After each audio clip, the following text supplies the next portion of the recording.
उपचुनाव के रण में R9 टीवी आज आप पहुंचा है नौगावा सादात विधानसभा क्षेत्र में। जानेंगे क्या है जनहित के मुद्दे, जानेंगे क्या है जनता की समस्याएं। उपचुनाव में किसके सर सजेगा ताज, उपचुनाव के रण में जानेंगे यहाँ के जनता का मिजाज। आइए जानते हैं कि इस उपचुनाव में इस कारोबार पर करने वाले लोगों का क्या मन है, इस उपचुनाव में वो किन मुद्दों पर वोट करेंगे। क्या नाम है आपका? जी मेरा नाम जावेद अंसारी है। जी जावेद भाई, 3 तारीख को उपचुनाव है जी। आप मतदान करेंगे जी क्या है मन में आपके? भाई साहब, मन में तो यही है, देखो सबसे पहले रोज़गार की बात होती है। किसी भी पार्टी में या किसी भी चुनाव की बात करें तो सबसे पहले ही रोज़गार की बात होती थी। तो पहले जो है हमारे यहाँ पे सब मशीनें लगी हुई थी। आज के टाइम में ये कोरोना काल की वजह से जो है मशीनें भी बंद हो गई हैं। अब आप देख रहे हो जो थोड़ी बहुत मशीनें लगी हुई हैं उन पे भी कारीगर नहीं है। ये कंडीशन आ गई है, माल जा नहीं रहा है आगे और बेरोज़गारी बहुत ही ज़्यादा हो गई है। बस ये है, विकास अच्छा होना चाहिए, लोग परेशान ना हो, कोई भी जाति का लोग परेशान नहीं होना चाहिए, सब खुशहाल होने चाहिए। अच्छा, अभी तक कोई नेता संपर्क में आया आपके? अभी तक तो कोई नेता नहीं आया, खाली रोड पे आते हैं, मेन रोड पे, और बड़े बड़े व्यक्तियों से मिलते हैं और मिल के निकल जाते हैं। देखिए, सबसे बड़ा मुद्दा जो इस क्षेत्र का है वो इस क्षेत्र में तहसील मिले हुए बहुत टाइम हो चुका है। समाजवादी सरकार ने तहसील दी थी, आज तक रजिस्ट्री ऑफिस नहीं खुला। पहली बात ये, जो समाजवादी सरकार में गेट, हुसैनी चौक जहाँ पर आप खड़े हैं, बहुत से ऐसे काम थे जो होने से रह गए थे, वो अभी तक पूरी नहीं हुए हैं। सर मुद्दा मेरा ये है, जैसे यहाँ युवा है, यहाँ ना तो स्टेडियम है और यहाँ तहसील बन चुकी है नौगावा विधानसभा, 4 साल हो गए इलेक्शन को, ना तो यहाँ पर रजिस्ट्री आई है। जिससे रजिस्ट्री अगर बैनामे आ जाते हैं तो विकास होगा लोगों का, वो अभी तक कुछ नहीं है। मुद्दे ये रहेंगे कि जो आजकल हमारे समाज में हो रहा है, ना तो यहाँ बच्चियाँ सुरक्षित हैं, जैसा कि आप देख रहे हैं दीवारें पुती पड़ी हैं। क्या बेटी पढ़ाओ बेटी बचाओ, और बेटी बचाओ का नारा देती है सरकार, और बेटियों के साथ उनका जो है कितने अत्याचार हो रहे हैं। क्या हमने ऐसे ही प्रतिनिधि चुन के भेजे थे, ऐसी सरकार बनानी थी? हम ऐसी सरकार चाहेंगे। एक तो हमें क्षेत्र में वो प्रत्याशी चाहिए जो सबसे ज़्यादा शिक्षित योग्य हो, ताकि हमारी समस्याओं को समझ सके और विधानसभा में हमारी बात रख सके, हमारी लड़ाई लड़ सके। ये तो आने वाली 10 तारीख को ही अब पता चल पाएगा कि आखिरकार जीत का ताज किस पार्टी के सर पर सजता है। कैमरा पर्सन रमेश श्रीमाली के साथ बीपी उपाध्याय, नौगावा सादात, अमरोहा।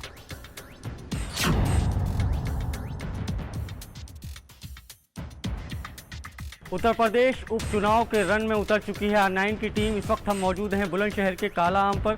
जनता के बीच जाएंगे, जनहित के मुद्दों पर बातचीत करेंगे, समझने की कोशिश करेंगे कि इस बार जनता ने क्या सोचा है, किसको वो वोट देने वाले हैं, कौन जनता की कसौटी पे खरा उतरेगा। क्या नाम है? मेरा नाम सोनू पाठक है। क्या वो मुद्दे हैं जिनको लेकर आप वोटिंग करने वाले हैं? वोट करने के लिए तो जिस तरीके से लोग आपके काम कर रहे हैं, इस तरीके से विकास जिस तरीके से होना चाहिए था उस तरीके से आपका विकास नहीं है। जिस तरीके से विकास का ढंढोरा पीटा जा रहा है पर धरातल पे आपका कुछ नहीं है। हमारे यहाँ सीवर का काम पिछले 3-3.5 साल से आपका चल रहा, जो अभी तक पूरा नहीं है। पूरा शहर आपका धूल और गड्ढों युक्त हो चुका है। हमारे यहाँ सडनली अभी आपका डिवाइडर आपका बनना चालू है। जिस जगह मैं रहता हूँ, पूरे शहर का सबसे ज़्यादा ट्रैफिक आपका अनुक्षर चौराहे पर से आता है। बाबू बनारसीदास चौराहे जो है, उससे शहर का सबसे ज़्यादा ट्रैफिक आता है और वहाँ से लेके काले आम तक आपका पूरा दिन भर आपका जाम युक्त आपका हो जाता है। जबकि डिवाइडर इसलिए बने थे कि ये जाम मुक्त बनाया जाए, वो जाम युक्त आपके हो गए हैं। क्या नाम है? मेरा नाम राजेंद्र अग्रवाल है और मैं अध्यक्ष हूँ उद्योग व्यापार मंडल। क्या वो मुद्दे हैं जो इस बार आपके मन में चल रहे हैं? हम वैश्य कम्युनिटी और व्यापारी हमेशा भाजपा का साथ देते हुए आए हैं बहुत पहले से, लेकिन इस बार इतना मुश्किल कर दिया है।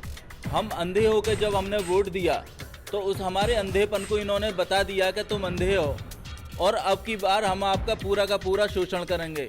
नगर पालिका बुलंदशहर की नरक पालिका है। हमारे जो नगर पालिका की दुकानें 5 साल से उनके किराए जमा नहीं हो रहे और समझिए कि 1600-1700% किसी भी सरकार में नहीं बढ़े।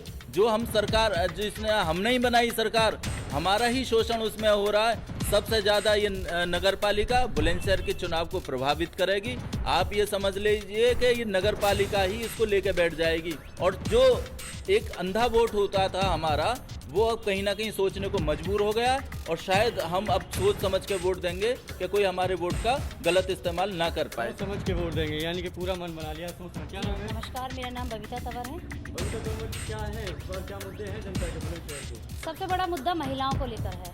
महिलाओं पर भारतीय जनता पार्टी ने बहुत से हमें आश्वासन दिलाए कि बीजेपी के समय में महिलाएं जो है सुरक्षित रहेंगी। आप 11 बजे 12 बजे महिलाएं आराम से घूम सकती हैं, आ सकती हैं, जॉब करने वाली महिलाएं बेझिझक निकल सकती हैं। लेकिन जब से बीजेपी आई है मुझे नहीं लगता कि महिलाएं सुरक्षित हैं। जनहित के क्या, कोई भी हमें तो मुद्दा कुछ ऐसा दिखाई ना दे रहा है। क्या विकास है, क्या क्या है, कुछ भी नहीं दिखाई दे रहा है, ये समझ लीजिए। बीजेपी वाले तो बड़ा हल्ला करके बोल रहे हैं। अरे बीजेपी वालों को क्या है, बीजेपी वालों को तो अपना पेट भरना है और बस कागजों पे दिखाना है और कुछ नहीं है। विकास के नाम पर कोई भी विकास नहीं है, बताइए आप। ऐसा नहीं है, विकास हुआ है और टॉयलेटें बन रही हैं, लैट्रिनें बन रही हैं और मोदी जी ने बहुत अच्छा काम करा है महिलाओं के लिए। बन रही है क्या मतलब है? यहाँ से तो रिपोर्ट भी लग के चली गई है कि सब कुछ बन चुकी। मैं बताना चाहूँगा, भारतीय जनता पार्टी ने CNG PNG लाने का काम भारतीय जनता पार्टी ने किया है। और ना केवल इज्जत घर, स्कूलों में बच्चों जब बालिकाओं को शौच जाने में दिक्कत होती थी, लघु शंका जाने में दिक्कत होती थी, आज सभी प्राथमिक विद्यालयों को शौचालय बालिकाओं को बनाने का काम भारतीय जनता पार्टी ने किया है। और बीजेपी वाले जाएं मचकौली में और मचकौली में दिखाएं कि कौन सी पाठशाला में क्या है, हमें दिखाएं जाके, क्योंकि अभी मैं मचकौली भी होके आई हूँ। अभी मैं दौरा करके ये बबीता का फोन आया था, इस चक्कर में आई हूँ। मुझे बीजेपी वाले कहीं दिखाएं तो कि किस उसमें है ये। आपके हिसाब से कोई कार्य? मेरे हिसाब से कोई भी कार्य नहीं हुआ है। और भी लोग बातचीत करेंगे, समझेंगे। माहौल थोड़ा सा गर्म हो रहा है क्योंकि हिंदुस्तान है, सभी की राय अलग अलग होती है कि परिवार के 4 भाई होते हैं लेकिन चारों की राय अलग अलग होती है। यहाँ कोई बीजेपी का समर्थन कर रहा है तो कोई कांग्रेस का कर रहा है। जनहित के मुद्दों पर बातचीत करने की कोशिश कर रहे हैं।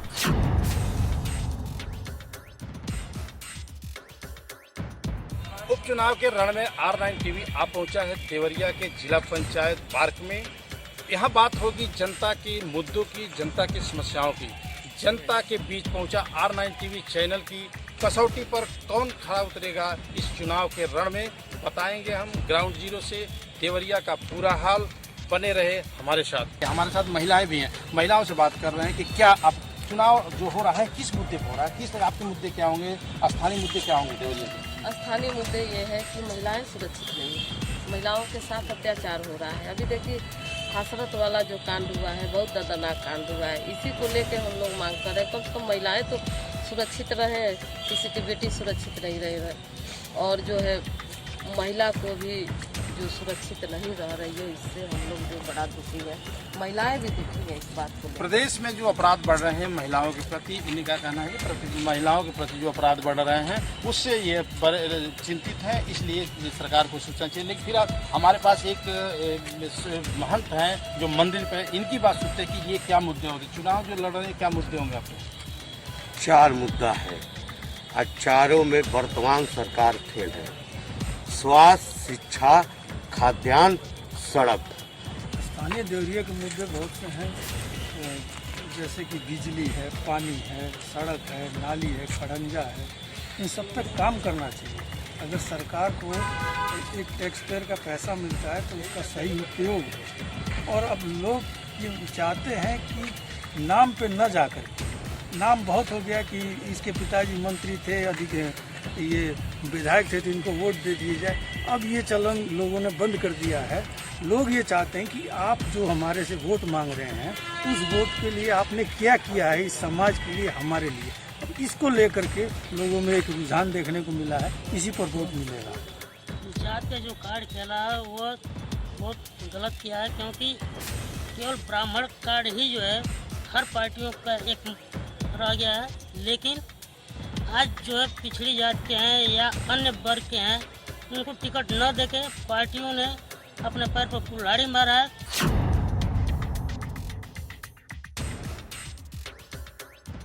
R9 TV आज आप पहुंचा है फिरोजाबाद जिले के टूंडला विधानसभा के एक मैदान में। आज यहाँ के जनता के बीच यहाँ के मुद्दों की बात करेंगे, जनता की समस्या की बात करेंगे। जनता के बीच जा पहुंचा है R9 टीवी। जनता की कसौटी पर कौन उतरेगा खरा, उपचुनाव के रण में ग्राउंड जीरो से पूरा हाल बताएंगे। आप बने रहिए हमारे साथ। आप बताइए, उपचुनाव हो रहा है लेकिन जोश नहीं दिखाई दे रहा है, इसकी वजह क्या?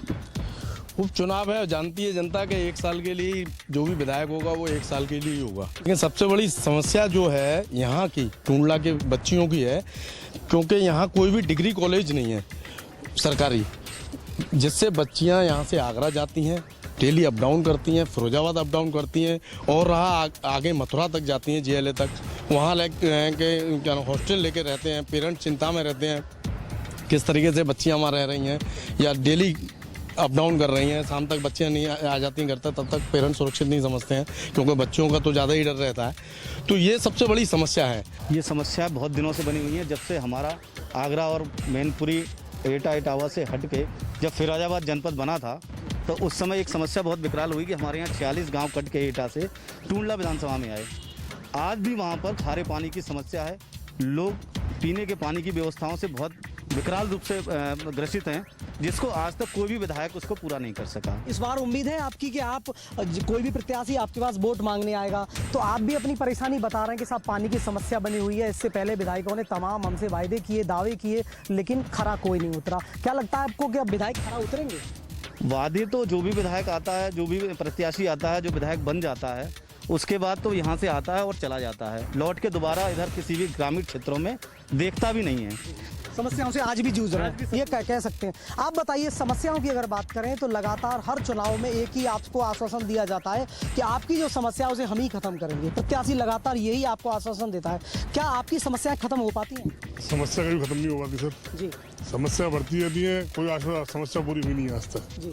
आश्वासन मिलते रहते हैं, आश्वासन हम चलते रहते हैं। जोश की बात करें तो उपचुनाव हो रहा है, 1 साल से थोड़ा सा वक्त बचा हुआ है, 2022 में फिर से चुनाव होने हैं। क्या लगता है कि इस कम समय में प्रत्याशी कुछ कर दिखाएंगे यहाँ पर? नहीं, कुछ नहीं कर पाएंगे जी। आए हैं अभी तो बैठेंगे, चुनाव लड़ेंगे, फिर देखेंगे समस्या क्या है, उनके आगे भी आएंगी। आज भी उम्मीद पे टिके हुए हैं कि उम्मीद के सहारे हैं। आप बताइए अंकल जी, आपसे बात करेंगे, उम्मीदों की बात करें कि लगातार जो जनता है केवल उम्मीदों के सहारे जीती है कि इस बार कोई भी प्रत्याशी बढ़िया निकल के आएगा और हमारी समस्या जो बनी हुई है, चाहे वो स्वास्थ्य विभाग की हो, लड़कियों की अच्छी शिक्षा दिलाने की बात की हो, या महिलाओं की सुरक्षा की बात करें, तमाम समस्याएं बनी हुई हैं, जस की तस हैं। लेकिन क्या लगता है इस बार आपको कुछ उम्मीद है?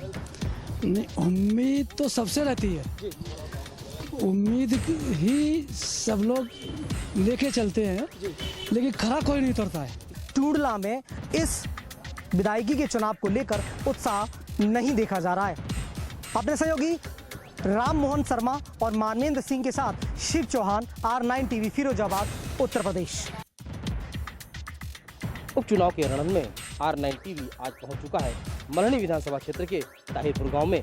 क्या है जनता के हितों की बात और क्या है इनके प्रमुख मुद्दे जिनको लेकर इस बार ये वोट करने वाले हैं। हम सीधे यहाँ की प्रबुद्ध जनता से बात करेंगे और उनसे जानेंगे कि इस बार उपचुनाव को लेकर वो किन मुद्दों को वोट करने वाले हैं और क्या उनकी समस्याएं हैं। यहाँ पे हमारे साथ खड़े हैं। आप क्या नाम है आपका? डॉक्टर जमाल। आप क्या मुद्दे होंगे इस बार आपके चुनाव में और चुनाव लेके उनको वोट करने का? ये आवारा पशु जो है ये बहुत ज़्यादा नुकसान किए हम लोगों के यहाँ, और इनकी कोई व्यवस्था नहीं हुई।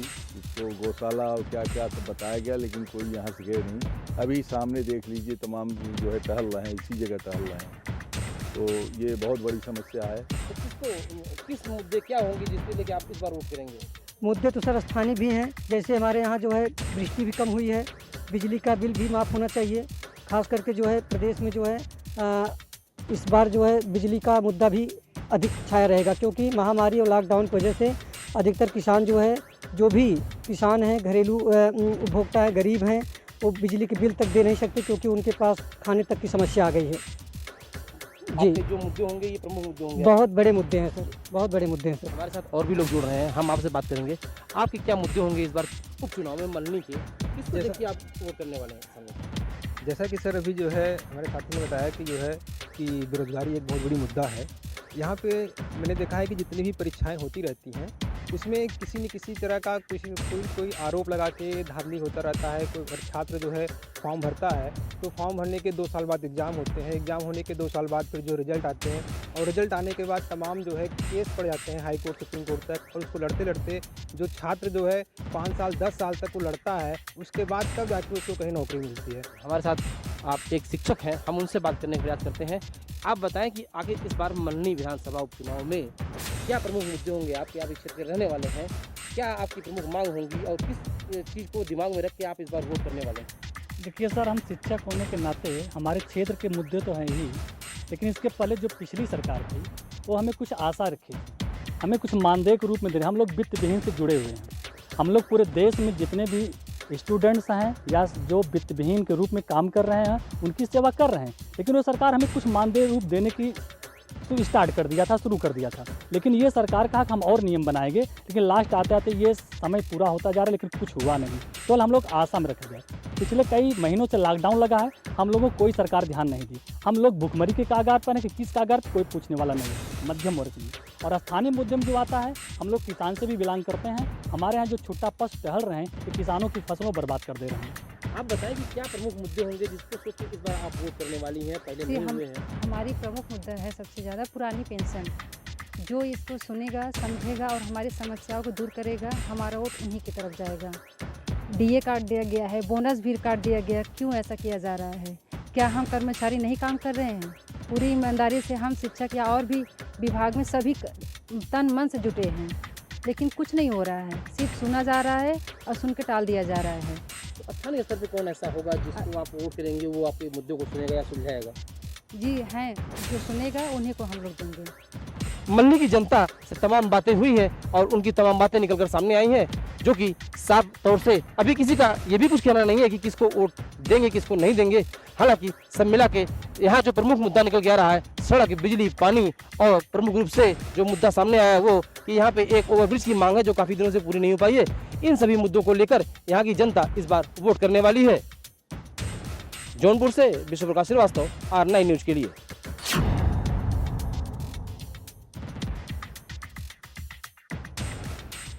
उपचुनाव का रण जो है वो सज चुका है, पूरी तरीके से सियासी जो घमासान है वो मचा हुआ है, और जो प्रत्याशी हैं वो पूरी मेहनत कर रहे हैं अपनी पार्टी के साथ, अपने कार्यकर्ताओं के साथ, ताकि जनता उनको चुने और विधानसभा तक पहुंचाए। इस समय हम मौजूद हैं, R9 टीवी की टीम पहुंची है कानपुर के घाटमपुर विधानसभा। ये वो विधानसभा सीट है, यहाँ पे अभी भाजपा की जो विधायक थी कमल रानी वरुण, उनके कोविड से निधन के बाद ये सीट खाली हुई है। अब इस सीट पे उपचुनाव है, तो यहाँ के जो लोग हैं वो यहाँ पे मौजूद हैं, तमाम जो लोग हैं, जनता है, उनसे बातचीत करेगी R9 टीवी की टीम। क्या समस्याएं हैं यहाँ की, क्या सरोकार है, किस चीज़ को लेके वो वोट करेंगे अब की बार, ये तमाम सारे मुद्दे हैं जो R9 टीवी आपके साथ साझा करेगा। यहाँ कुछ लोग मौजूद हैं, उनसे हम बातचीत करेंगे। आपके यहाँ उपचुनाव है, इस बार किन मुद्दों को लेकर आप वोट करने जाएंगे, क्या मन में रखेंगे कि वोट किस तरीके से दिया जाए? मुद्दा हम लोगों का सबसे किसानों का मुद्दा है। यहाँ पर मंडी समिति घाटमपुर यहाँ पर बिचौलिए के लिए काम खत्म होना चाहिए, सरकार ने खत्म किया, लेकिन बिचौलियों का काम खत्म नहीं हो रहा है। किसानों से बड़ा मुद्दा यहाँ पर किसानों का है। दूसरी बात, यहाँ जो छात्र जीवन के लड़के जो पढ़ते हैं तो केंद्रीय विद्यालय होनी चाहिए, और तीसरी बात, यहाँ स्टेडियम आते बच्चों को खेलने के लिए नहीं है। तो बिल्कुल तमाम सारी समस्याएं हैं जो लोग मन में लेके जाएंगे, और लोग हैं उनसे हम बातचीत करेंगे। आप किन चीज़ों को लेके वोट जब करेंगे तो क्या मन में रहेगा कि क्या चीज़ें होनी चाहिए, उसी हिसाब से प्रत्याशी तय करेंगे? हम ये तय करेंगे कि क्षेत्र के विकास में अब तक किसने क्या सहयोग किया, इसका मूल्यांकन करेंगे। इसके बाद जो है इस पर निर्णय करेंगे, और विशेष रूप से इस समय जो हमारे यहाँ समस्याएं हैं वो तमाम तरीके की समस्याएं हैं। तो बिल्कुल ऐसा प्रत्याशी चुनेंगे जो यहीं का हो, इनके साथ समस्याओं का निस्तारण करें इनकी। और लोग मौजूद हैं, उनसे जानेंगे। आप ये बताइए कि घाटमपुर विधानसभा में क्या क्या समस्याएँ हैं जो जिनसे आप लोगों को दो चार होना पड़ता है और आप चाहते हैं कि ये दूर हो जाए? यहाँ की सबसे भारी समस्या है विगत कई वर्षों से भयंकर जाम। प्रतिदिन कोई न कोई जाम की वजह से सड़क हत्या होती रहती है। सबसे बड़ी समस्या है यहाँ पर जो आवारा पशुओं की, किसानों का अच्छी फसल ये आवारा पशु खा जाते हैं। सबसे बड़ी समस्या है बेरोजगारी की। बहुत बड़ा पावर प्लांट बन रहा है भारत सरकार के तत्वाधान में, और राज्य सरकार भी सहयोग कर रही, परंतु यहाँ क्षेत्रीय लोगों को कोई रोजगार नहीं, सिर्फ सबकी नेतागिरी। लोग अब की वो नेता चाहते हैं जो वादों को निभाए। कुछ युवा भी मौजूद हैं हमारे साथ, उनसे बातचीत करेंगे कि आप किन मुद्दों को लेके अब की बार वोट की चोट करेंगे। हम लोग के लिए सबसे बड़ा मुद्दा तो रोजगार है, जो इस समय बिल्कुल नहीं है। बहुत सा युवा यहाँ पर है, पढ़ा लिखा है, अच्छा डिग्री हासिल करे है, जो बेरोजगार है, रोजगार के लिए तलाश में घूम रहा है और यहाँ से पलायन कर रहा है। युवा है वो रोजगार को लेके, तो किसान हैं तो वो अन्य समस्याओं को लेकर साफ तौर पे बिल्कुल तैयार हैं कि उन मुद्दों को लेके इस बार वोट करेंगे। और उसके बाद ही जब ये वोट करेंगे तब ये तय हो पाएगा कि आखिर कौन इस विधानसभा से विधायक बनता है। कानपुर की घाटमपुर विधानसभा से नीरज अवस्थी, R9 TV, कानपुर।